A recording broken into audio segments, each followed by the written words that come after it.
संकेत भी बड़ा ही मजाकिया था। उसकी मजाक करने की आदत ने सौम्या का दिल जीत लिया था। कुछ समय बाद दोनों ने एक दूसरे के बारे में घर वालों को बताया और दोनों ने शादी कर ली। अब तो हम अपनी जिम्मेदारियों से मुक्त हो गए। सही कहा कौशल्या, मेरी भी रिटायरमेंट हो गई है, इसीलिए मैंने फैसला कर लिया है कि अब हम गांव चलकर खुले वातावरण में रहेंगे। मुझे शहर की इस भीड़ भाड़ जगह में अब नहीं रहा जाता। ठीक कहते हो जी, इसीलिए तो हमने गांव में भी 2 पक्के कमरे डाल दिए ताकि बेटे की शादी के बाद ही हम दोनों वहां जाकर रह सके। लेकिन माँ जी बाबूजी, आप दोनों बीच बीच में आते रहना, हमें आपकी याद आएगी। हाँ बहू, हम जरूर आएंगे। अब संकेत और सौम्या उन दोनों को रेलवे स्टेशन छोड़ आते हैं और वो अपने गाँव चले जाते हैं। अब दिल्ली शहर वाली 2 BHK फ्लैट में वो दोनों अकेले ही रहते हैं। सौम्या और संकेत दोनों ही नौकरी करते थे और संडे वाले दिन दोनों की छुट्टी होती थी। संकेत पहले अपने माता पिता के साथ रहता था और शादी के बाद अपनी पत्नी के साथ रहने लगा, इसलिए उसे हमेशा से सब कुछ हाथ पर ही मिल जाता था। किचन का तो उसने कभी मुंह भी नहीं देखा था। अब सौम्या ही ऑफिस जाने से पहले खाना बनाती और शाम को घर आकर डिनर भी वही बनाती। उन दोनों की जिंदगी खुशी से बीत रही थी। छुट्टी वाले दिन दोनों मॉल जाते या मूवी देखने जाते। लेकिन फिर एक रोज संडे का दिन था और सुबह के करीब 8:30 बजे थे।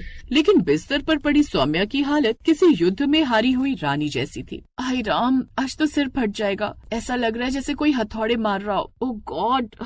अरे क्या हुआ, फिर वही सरदर्द? हाँ तो क्या करूँ, दर्द मेरी मर्जी से आता है क्या? अब उठो और जरा इंसानियत दिखाओ और प्लीज मेरे लिए 1 कप चाय बना दो। क्या मैं और चाय? अपनी पत्नी की बात सुनकर संकेत ने ऐसे मुंह बनाया जैसे उससे चाय नहीं बल्कि सौम्या ने चंद्रयान बनाने को कह दिया। नहीं, तुम जानती हो ना, मुझे किचन का भी नहीं पता। अरे नहीं पता तो तुम सीख जाओगे। हम कौन सा माँ के पेट से सीख कर आए थे, हमने भी तो सीखा है ना। सर दर्द है फिर भी मोहतरमा बराबर की टक्कर लेने से बाज नहीं आ रही। प्लीज बना दो ना, मेरा सिर फट रहा है। अरे तुम मुझसे क्यों कह रही हो?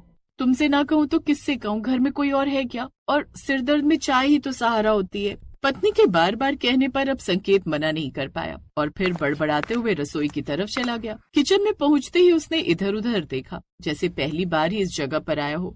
अरे यार, अब आज तक कभी चाय बनाई नहीं तो मुझे क्या पता कैसे बनानी है। हाँ, माँ को अक्सर बाबूजी से कहते सुना था कि चाय में चीनी पत्ती और दूध ही तो डलता है। अब जल्दी से चाय बना लेता हूँ। अब संकेत चाय बनाने के लिए बर्तन ढूंढने लगता है तो उसकी नजर सीधे कढ़ाई पर पड़ी। हाँ, इसमें सब्जी भी बनती है और अब चाय भी बन जाएगी। फिर संकेत ने जल्दी से कढ़ाई चूल्हे पर चढ़ाई, पानी डाला और गैस जला दी। अब ऐसी चाय बनाऊंगा कि मैडम याद रखेंगी। संकेत ने कढ़ाई में पानी भरकर डाल दिया और उसे अब गैस पर उबलने रख दिया। लेकिन उस पानी को उबलने में समय लग गया। तभी सौम्या अंदर से दर्द से कराहती हुई, चाय कब तक आएगी? बस बन रही है, प्रोसेस में। कढ़ाई में चाय का पानी उबलने लगा। अब दूध डालने की बारी आई, लेकिन जैसे ही उसने दूध डाला कढ़ाई से दूध बाहर छलक पड़ा। दूध चूल्हे पर फैल गया, गैस बुझ गई। अरे बाप रे, ये